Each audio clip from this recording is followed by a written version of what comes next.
I love it when I find research that answers a question I didn't know I cared about. So we trust libraries and librarians. I think that much seems a given. But why? Well, on Trust Me, I'm a Philosopher, we explore what trust is, why it matters, and how to build it. So this is right up our street. My first answer to the question of why libraries and librarians are trusted, when I saw this paper by Morgan et al., was, well, because they're, libraries and librarians and that, and trust and things. In short, I was not at my most eloquent, though in my defence I hadn't had my second coffee when I read the paper. You're allowed to have a coffee first, but let me know in the comments why you trust libraries, if in fact you do. Now, rather than relying on intuitions or slogans or pre-caffeinated mumblings, Adele systematically examines qualitative and quantitative studies to offer a comprehensive picture. And the findings of that paper are not only interesting for people like me who research trust, but also offer us lessons that might be interesting for any organisation seeking to build or maintain public trust. So if that's you, stay tuned. And also like and subscribe to the channel. One of the most consistent reasons that people trust libraries is their reputation for offering accurate and reliable information. According to a Pew Research Centre study, 78% of American adults believe that libraries help them find trustworthy and reliable information. Notably, millennials are even more likely to affirm this, suggesting that library trust may be strengthening among younger generations. The kids are all right. Even when compared with new media platforms, libraries perform strongly. Durrance et al. Found that 60% of respondents believed that libraries, whether physical or online, were the best source for accessing credible information, significantly outperforming search engines. Similarly, in the UK, the Chartered Institute of Library and Information Professionals reported that 46% of adults expected librarians to provide trusted information. And, I should say, I'll link to all the papers that I mention here down below. Despite differences in the exact figures, the trend seems pretty clear. Public libraries are widely seen as guardians of reliable knowledge. Trust is also built through the nature of library collections.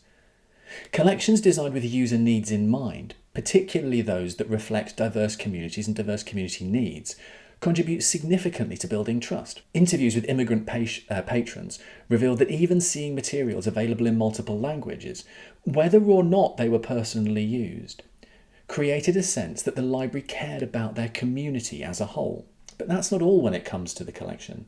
Transparency around collection development also matters. Johansson showed that in Sweden, explaining how and why materials are selected actually improves trust in libraries.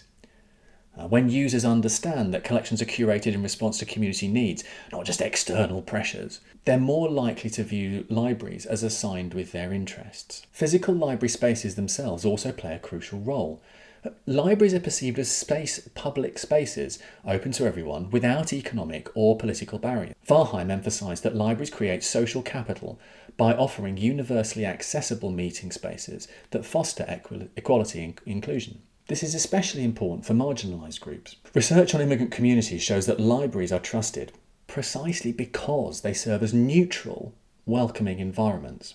In particular, female immigrants in Norway described libraries as emotional havens during periods of difficult adjustment. And while institutions matter, it will surprise no one that personal interactions with librarians are central to how trust is built and maintained. Trust grows through everyday encounters, friendly service, respectful treatment, and helpful guidance. Studies by Fisher, Durrance, and Hinton revealed that patrons' trust in library staff was strengthened through positive experiences, including tailored help with information needs and just respectful engagement. And Varheim similarly showed that participation in programs like English as a second language classes enhanced trust between library users and staff. And crucially, initial trust often develops because someone who already trusts a library, such as a friend, recommends it. We all know trust is not only built through direct experience, but also through social networks. And perhaps that isn't groundbreaking, but I honestly hadn't thought that social network effects would be present in the explanations for why we trust libraries. Shows you what I know. And survey data also consistently shows that librarians are among the most trusted professionals. According to the Ipsos Veracity Index in 2023, 86% of British adults trust librarians to tell the truth.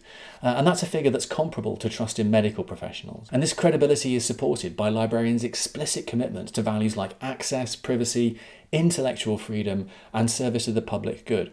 outlined, for instance, in the American Library Association's core values of librarianship. As Beard noted in 2018, librarians' reputation for neutrality, especially the lack of profit motives or political agendas, helps reinforce their perceived trustworthiness. Despite that positive portrait, Adele emphasises that trust in libraries cannot be taken for granted. Social and political shifts, rising polarisation and pressures on public institutions can challenge the library's trusted status. Bastions of trust that they are, libraries are massively important. And whilst I've always thought that, I don't think I'd appreciated until I read the paper how much trust plays a part in that.